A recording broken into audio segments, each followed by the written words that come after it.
Hello, friends and lovers of Chelsea FC. Welcome back to another interesting day on the channel.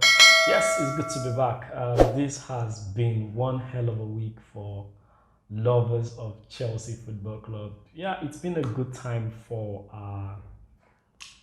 haters and adversaries to banter us, to talk about all our signings, make fun of our coach, drag us like generators, like I passed my neighbor, but life goes on, we'll bounce back. Yes, it's not been so pleasant for us, but and we could talk about everything talkable. We could talk about everything possible or everything talkable, like I said earlier, and we'll just dig ourselves into a hole and not be able to get out of it because for Chelsea, it's not that deep, right? So there's no point to just, dig, and just find ourselves in a cesspit of issues that are not so much. Yes, the results didn't come, but what if we had gotten the results, nobody would be talking about the fact that our attackers are not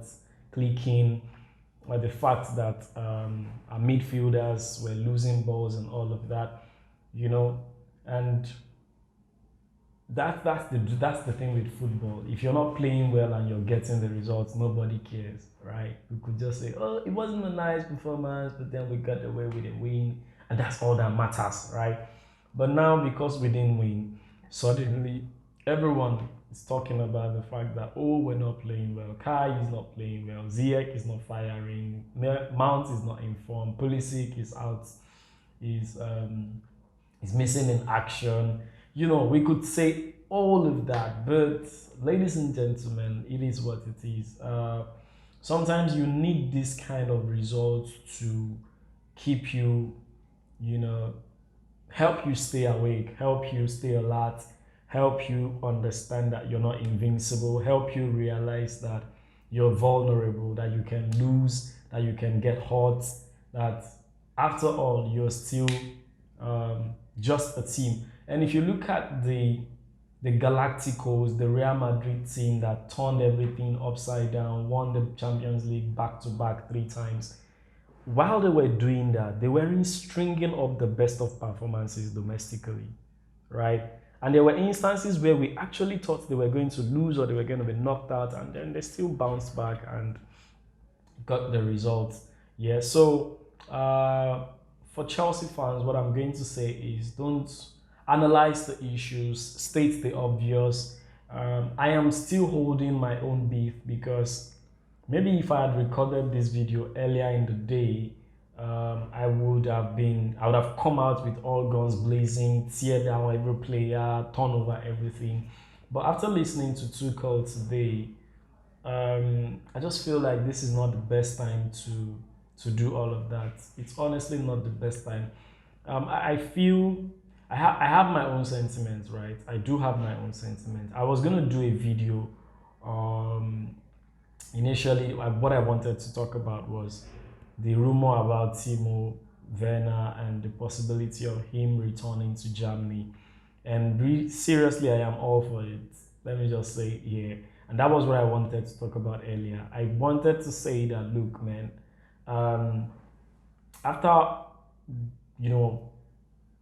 all these years of watching football and supporting Chelsea Football Club, I have come to a place of empathy with the club and with the players, right? The fans want to see their favorites remain at the club and play, but sometimes the situations are not just perfect. And for young people, we need to understand that as it is with you, so it is with the footballers also. So if you will not hesitate to change jobs when you feel like the culture or the system is not allowing you to thrive, why do you want players to stay in a club and just warm the bench all their lives or struggle for chances when they could go somewhere else and thrive? And it doesn't mean they are bad players. It doesn't make them inferior. It doesn't mean that they're not giving it all they can. Sometimes it's not just the best place for you to be. Ian Robin is a classic case, right? The opportunity to go to Real Madrid came and he took it. Boom, went away, went to Real, at Real, it wasn't so impressive, you know. He did have some brilliant performances, but he found the right club, the best place for him was Bayern, and he went to Bayern Munich and became the beast that we all knew. So much so that he got them to two UCL finals in a row, two.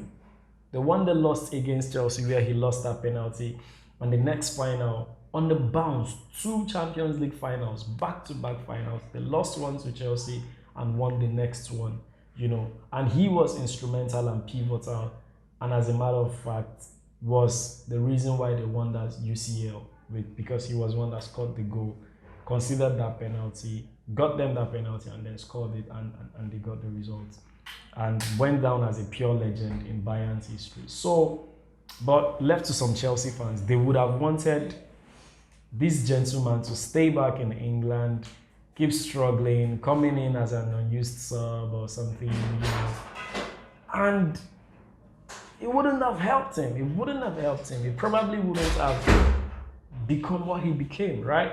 So sometimes let's be objective about these things. If the club is not right, if the place is not right, if the timing is not perfect, for God's sake, let them go. So if Timo wants to go back to Bayern Munich or he wants to go back to Germany, I'm all for it. If Ziyech feels like it's time for him to leave the club and move somewhere else, I'm up for it. If Callum Hudson-Odoi wants to go to Dortmund or Bayern Munich, I'm up for it. Yeah, it helps them. It helps them. Yeah, you may not be happy to see what's his name now? De Bruyne. You may not be happy to see De Bruyne in Man City colors, but man, the guy is doing well for himself. You may get some PTSD or feel bad every time you see Mo Salah in Liverpool colors. But what gives you the impression that Mo Salah will be Mo Salah if he had stayed back at Chelsea, right? So let's not overcomplicate these things. It is as it is for us in our own career decisions, so it is for them. And we should be human enough to accept the fact that these people have a right to make those switches when they make them. They have the right to make those moves when they want to make them. As long as it is not a case of the fact that the club needed them and then they left, like Thibaut Courtois or Eden Hazard. As long as it is not those kind of stories. Even with Eden Hazard, he gave us everything he had. And the time came and he had to go. And he went. Of course, it hasn't worked for him and we feel bad. But, bro, he's done his best. Yeah, Thibaut Courtois was a different case. He was a snitch. He was a snake. He left us in the cold when we needed him the most. And there will be stories like that. But there will be stories like Timo Werner's story, where the system, the pace, the culture of the entire place does not favor his style of play, and he has to go. Because Timo Werner had a season in Bayern Munich, or no, in the Bundesliga, where he wasn't scoring, where he wasn't firing. The world did not come down. The fans still backed him. Came back the following season, banged in super crazy goals that made Chelsea notice and buy him. And now he's come to England. No one has given him the patience. He's just, I think this is his second season. Yeah, this is his second season in England. Won the Champions League in his first season. Yet he is on the plate every single time. For God's sake, I don't want to see people. If they were my family members, right, I don't want them to go through this kind of stuff. Honestly, I don't want to. And you can say what you want to say. Yeah, we pay them and all of that. Man, I don't care. Honestly, because sometimes every time you think about footballers, just think about your own career. Think about your job, because that is what it is for them. You as the fact that you're well paid doesn't mean that a toxic place will make you functional. Right? So, chips down. Tomorrow we go against Southampton.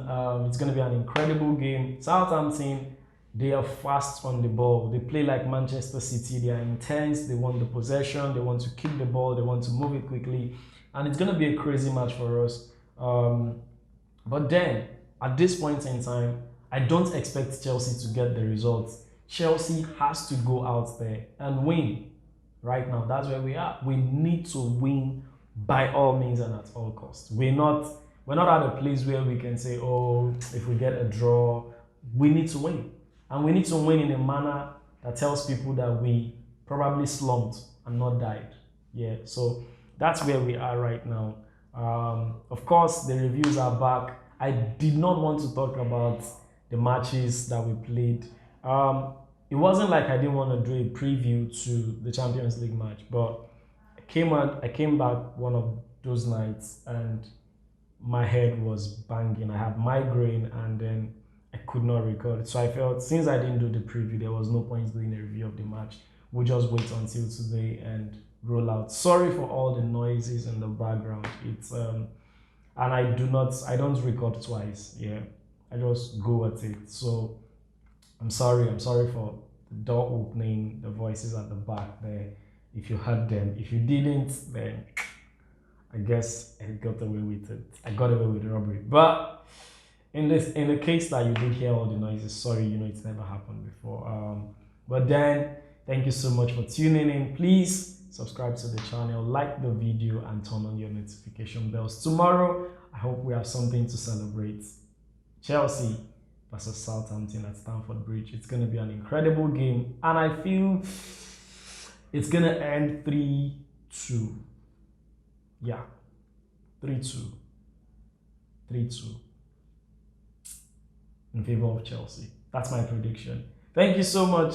See you again tomorrow. Stay out of trouble. Bye-bye for now.